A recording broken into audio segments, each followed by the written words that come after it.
It is Foot Trading's first birthday in March, and as our way of saying thank you to the insane support we've had for the last year, we are giving away your choice of an Xbox Series S or a PlayStation 5 digital to one lucky site subscriber.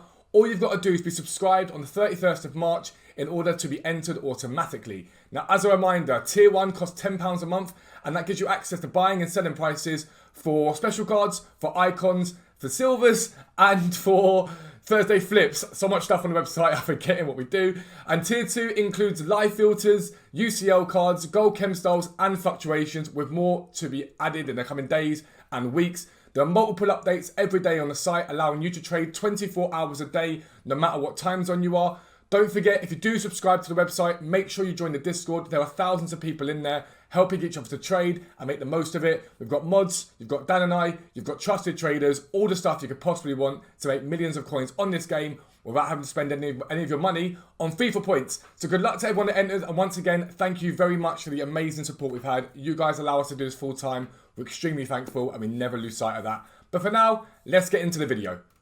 Yo, what is up guys? Welcome back to a new video with me, Fuzzball40. As always, if you're new around here, make sure you do subscribe down below. And make sure you turn your notifications on so you never miss an upload. 3 a day on this channel, the morning League SBC Method to Glory. That is me crafting players and packs. We've finished crafting Prime Moments Makaleli and Prime Moments Balak. I need your guys' help to tell me who to craft next. At the moment, we're just fodder stacking to see what birthday SBCs come out. If there's anyone that I like the look of, we'll probably go and get involved in that. And the midnight content is a mixture of picks, packs, all that awesome stuff. If you haven't done it yet, check out yesterday's midnight upload. I spent 1 million FIFA coins on packs to see if it was worth it. Spoiler, it wasn't. It never is. But anyway, make sure you check out futtrading.co.uk. You've got 3 days left to subscribe there. You get to make millions of coins. That's not an exaggeration. You will make millions of coins. And you've got a chance to win an Xbox Series S or PlayStation 5 digital this month because it is our first birthday. And we're also going to be running a 1-year subscription giveaway for one of you lucky people to win a year on the site completely and utterly free. But this video is all about how to make coins easily if you haven't got time spent on the game. And the most important way to do this is the thing that I call recurring buys. Now, a recurring buy basically is cards you know the fluctuations of, the changes in, depending on what's on the game or what happens on the game, and you know when to buy them and when to sell them. Now, a lot of you guys ask in my videos and my comment sections, how do I know when to buy, how do I know when to sell? Going to be blunt like I am sometimes in my videos, learn it. I can't sit in every video and say, go and buy these cards right now. If I tell you all, go and buy the exact same card, you'll all go buy the exact same card and you won't make profit because someone will list it stupidly, someone will overlist it, it won't work, it won't work. The way that you learn to trade on this game is by actually trading, by going out and buying cards. But you can limit your risk by just doing a bit of research. It's relatively easy, it's relatively simplistic. So what I'm going to start by doing is showing you how to start finding cards. I'm going to show you some buys that I've done this morning, just 3 of the same card, to show you how effective it can be, but how to start finding cards and stuff like that. Important thing to note, recurring buys can be done across any card type. Gold, specials, icons. In my opinion, however, the best places to do it are in specials and icons. The reason why golds can be a little bit iffy is it all depends on pack supply. Golds don't have a finite supply, they keep being brought into the game. Now it can be great to work with fluctuations on them because loads of supply means prices come down, you then sell when there's no supply and prices come up, okay? But specials and icons tend to have a finite supply. Now you can still pack primes and moments, but babies and mids, they won't be packed anymore. And special cards we've had before, unless it's the best of team of the week, they won't get packed again. So let's start by looking at cards and how we find them. So first thing you want to do is set up a filter. So most important thing I always say is try and buy cards with shadows and hunters on them. There's more value in a card with shadows and hunters on them than there is in a card that doesn't have that. It's just the way things go. People are lazy. And if you can buy one with a position change, that always helps. Now I'm not talking right mid to right wing.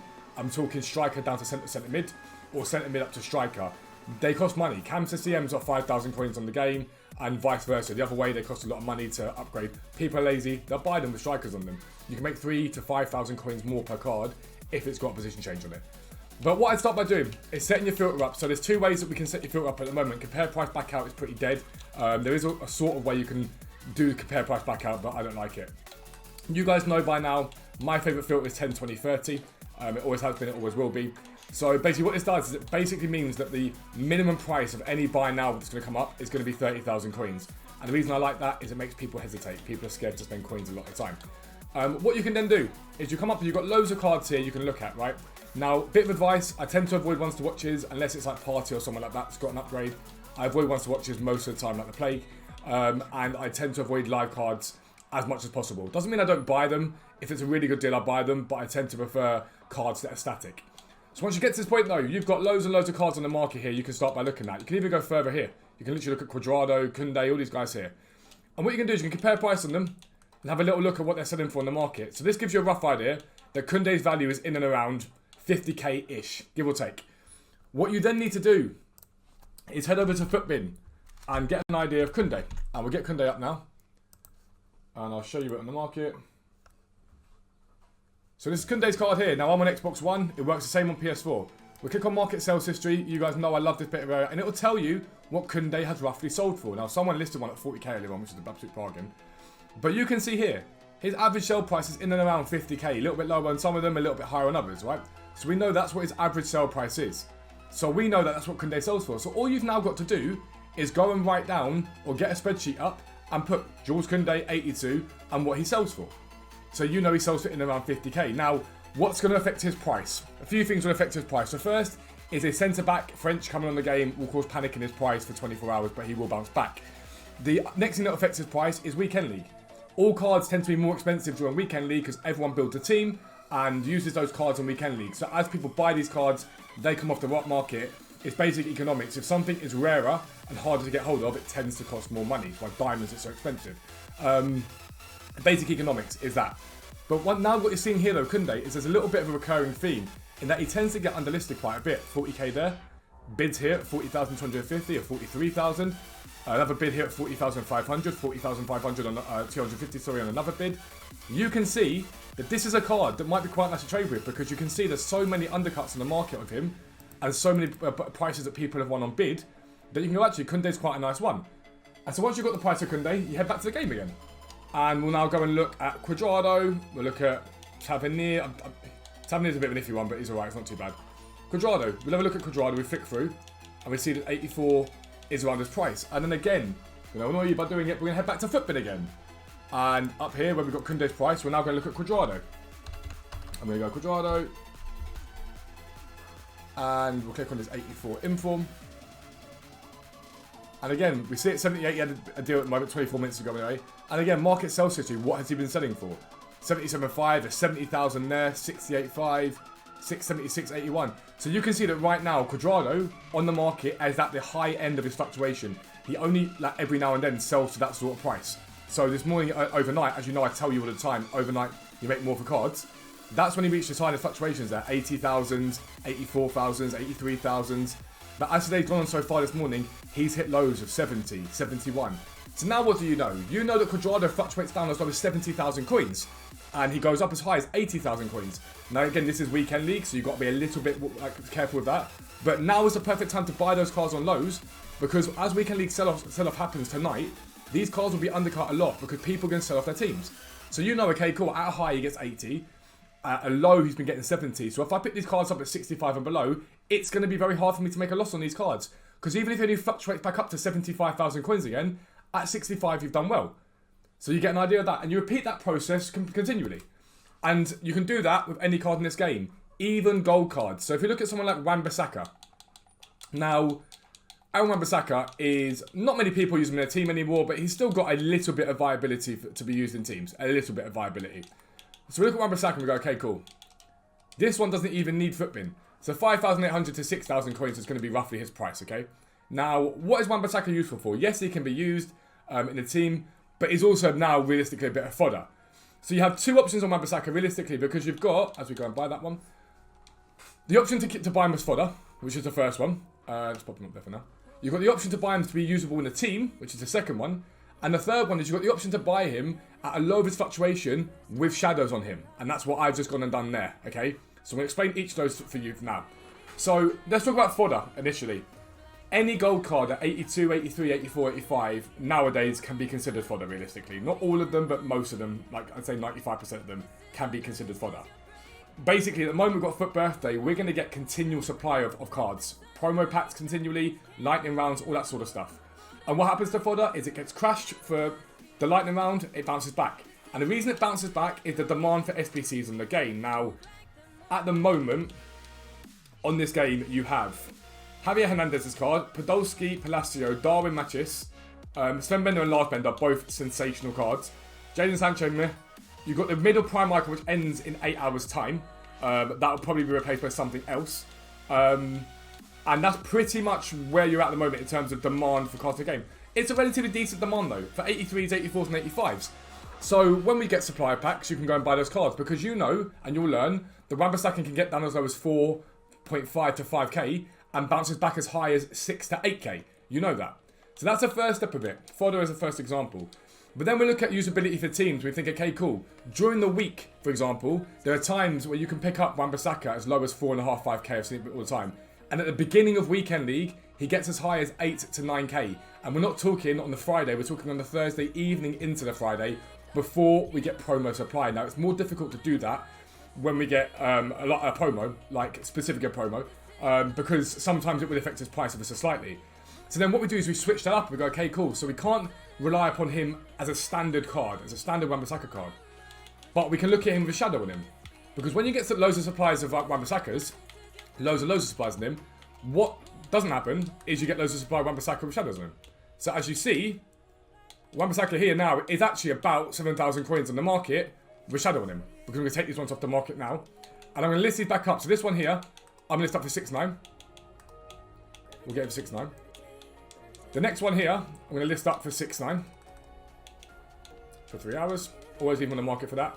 And the final one that I've just bought on my transfer pile, I'm going to go and put on for 6.8. Okay, so you don't want to make sure you're not spamming the market too hard. Where is he gone? There he is. It's not 6.8. Because yes, we get loads of supply of Wan-Bissakas, but those Wan-Bissakas do not come out of packs with them with shadows on them. So what tends to happen is everyone starts selling their Wan-Bissakas for the price he is on the market with shadows. When the price starts to rise, the shadows become rarer because people buy them and the shadows boom in price. They climb very quickly in price. And that happens every single time we get promo supply from these cards. It's very, very effective. Now, you can do this with icons. I would advise against it if you don't know much about trading. I would stick to the golds and the specials. But I want to show you what I've done this morning with the same sort of 3 cards, and that is Bruno Fernandes. He is one of my favourite cards to trade with on this game. Now, I picked up one at 250. I picked up one at 232. And I picked up one at 240, I think it was. So 240, 232, and 250. Now, this is the important point about recurring buys. You can buy multiples of cards at the exact same time. It makes it far easier to make profit much, much quicker. Much, much quicker. So Bruno Fernandes at the moment is selling on the market. There's a 279 there. There is a 280, a 275. He's back up at 280 again. I got him at low fluctuation. Now, again, all I had to do was, I know Fernandes' price. I know you can get anywhere in the region of 260 to 280 for Fernandes, depending on whether it's Weekend League, depending on whether it's during the week. He changes, but I learn that as I go. So if I show you Bruno Fernandes now, we'll go to desktop. You can see that it said he had a 257 13 minutes ago. Now this is brilliant for me, because Footbin didn't update that for 13 minutes. So people may still list him for that and lower, because they think that's what he's selling for. But look at the gap between the two there. There's 22,000 coins in it. Now, if I go market sales history for Bruno Fernandes, you'll start to see why this is such a good deal, what I picked up. The 265, 262, 270, right? They're the deals so far today that have gone. Okay, that's what's happened. Now, it hasn't shown my buys there for some reason. I'm not sure why it hasn't done my buys. But that's the deals there. And now if we go down, 280, 282, 288, 294, 293, 300,000 coins last night. Now, is he going to get back to 310, 358? Someone paying 350, what are you doing? Like, these are people that don't check the market. Is he going to get back to 310 today? Probably not, because it's Weekend League. It's starting to be sold off now. But if I get 280, if I bring it up for you, and this is a really easy way to work out what your profit you'll get afterwards. If I get anything in the region of 280 for him, okay? It's 280,000 times 0.95. 266,000 coins is what I take back out of him. So for the Bruno Fernandes I picked up at 250,000 coins, I'm getting 16,000 coins profit. For the one 240,000 coins, I'm getting 26,000 coins profit. And the one at 232, I'm getting 34,000 coins profit. It took me a minute to buy these cards. Now, if I show you the profits on that, we look at 16,000. That's 6,000. Let's clear that off. 16,000. Plus 26,000. Plus 34,000. I've made 76,000 coins, give or take, depending on exactly what it sells for 1 minute's work. Because I know Bruno Fernandes' fluctuations. And I come on in each day and I check them. So once you guys get together your list of cards, you might have a list of 20 cards in there. You can get on first thing in the morning and look at these cards, and you'll have on your spreadsheet high fluctuation, low fluctuation. You'll go on and see what they're selling for and go, bang, I can buy 5 of those, and I know that in 5 hours time he'll be back up close to that price. There's my profit there. Or I'm going to buy him from now, I'm going to hold and see what he does, see where he's at in the market, and if he starts to come down, then I know I can buy them. All you've got to factor into this game is, okay, cool, what's going to affect them? Is there a, I don't know, a Portuguese cam on the game that's going to massively affect Bruno Fernandes' price? You've got Rui Costa's Moments card, ain't going to affect his price. So it's not a problem. But then even with that situation there, what you can then also go and do, let's switch back to the game, is let's say theoretically you do get something on the game. So right now we've got Simon, right, who's just come out. And he's a left mid from the Ligue 1. Jonathan Bamba is one of my favourite cards to trade with on this game. You guys know that, I've told you a million one times. It's one of my favourite cards to trade with. Because this card fluctuates like absolute crazy. Because of Simon, Bamba has been hit quite hard over the last couple of days. He's been hit heavy hard in fact. And a card that I normally sell for 55 to 60,000 coins on Weekend League is right now sat down at a low of 40,000 coins, which is low for Bamba. It's very, very low for Bamba. There's a 44 there. Let's have a little look. 56. There's a 38 there. Now, I know that this drop in Bamba is because of Simon. I know that for a fact. I know that's the reason why it's happened, because he plays that position in that league. It's a better card. But what people aren't factoring in is Bamba's French. They're not factoring in the fact that Simon's okay, he's great, but again, some people might prefer Bamba anyway. I know Bamba's never going to get back to 55k again. It's not going to happen. That's what Simon cost, and he's got a 5-star week for it. But Simon's only linkable to Ligue 1. He's only linkable really to Ligue 1. There aren't that many Nigerians on the game, bar JJ, Kocha and Ndidi, that people are really linking that card to. Bamba can be linked across multiple leagues, so at some point in the next day or two, he will bounce back. All that's happened right now is he's been hit because of the fact that Simon came out. So I'm hedging my bets that I think I'll probably get back to about 45k again consistently. So now what I can do is, now I bought that Bamba, so you've just seen that 40,000 go now. I can keep an eye on Bamba. I bought one. There's another 40,000 there. Do you know what? I'm going to buy that for now. We'll see what happens. I can hedge my bets and get back to 45k again. Now, is it massive profit on these cards? Not all. Not even remotely. But if I pick up 10 of these cards over the pace of a day, right, which is going to take me 30 seconds a card to do, if I pick up 10 of them and get 3,000 coins profit a card, I'm looking at something in the region, give or take, of 30,000 coins profit. So suddenly you see for about a minute and a half's work on Fernandes and about a minute's work on Bamba, I've made myself 100,000 coins. Now, is that feasible for all coin budgets? Of course it's not, but at gold you can do very similar things. And this is perfect if you haven't got time to spend on the game for ages. You can just go on the game, look at these cards each day. Are they at a low of their fluctuation? No, they're not. I will wait and I'll look at the next one. Is it a low fluctuation now? Yes, it is. Bang, I can buy. And leave it on your transfer pile and chill. But even when you come off the game, list it up. As you can see, I'm listing cards up as we go. Though, by the way, Wan-Bissaka's, there you go. Both of them sold. Really, really easy. As I tell you all the time, it's not hard. And then Bruno Fernandes, for example. I look at this Fernandes and I go, okay, cool. Where am I happy at? I said 280,000 coins is my happy point on this card. So let's list them up. Even if he's not going to sell, why would I not list up Bruno Fernandes for 3 hours on each of them? So 280 on the normal striker. We'll go 279 on this one. And try and get 279 for him. If I didn't make myself easy for myself, let's go 279. So mix up your prices, never list all for the same amount. And this one we'll go 281 on and pick up to that. And if he sells, fantastic. If it doesn't, I'll sell him overnight. Cards rise overnight. Even in weekend league sell-off, cards rise overnight. And Bamba again. I'll do the exact same thing with him. I'll list them up anyway. So 46,000 coins on Bamba here. And then 45,000 coins on this Bamba here. Will they sell straight away? Who knows? But there's no point not listing them up, because why would I not? They might as well do it. Simple as that. And that is basically recurring buys, and it's the easiest way to trade on this game. All you've got to do is check the price of 20 cards and make a list of them and use those cards. Now, I know the price of most cards in this game. I trade with a lot of them all the time. So it's very easy for me to go and make coins. It's why, without being blunt, I'm able to spend 1 million coins on packs yesterday that not really affect me. I do that via the site. There's no point me lying to you guys. I've got prices on the site so I can start to learn fluctuations. We have an area on the site specifically for fluctuations that you guys can get involved with, especially for website subscribers. Make sure you check out that area. But that's the end of this video. If you are new around here, as always, make sure you subscribe down below. Make sure you turn your notifications on so you never miss an upload. But for now, I am out. Peace out. I'll speak to you soon.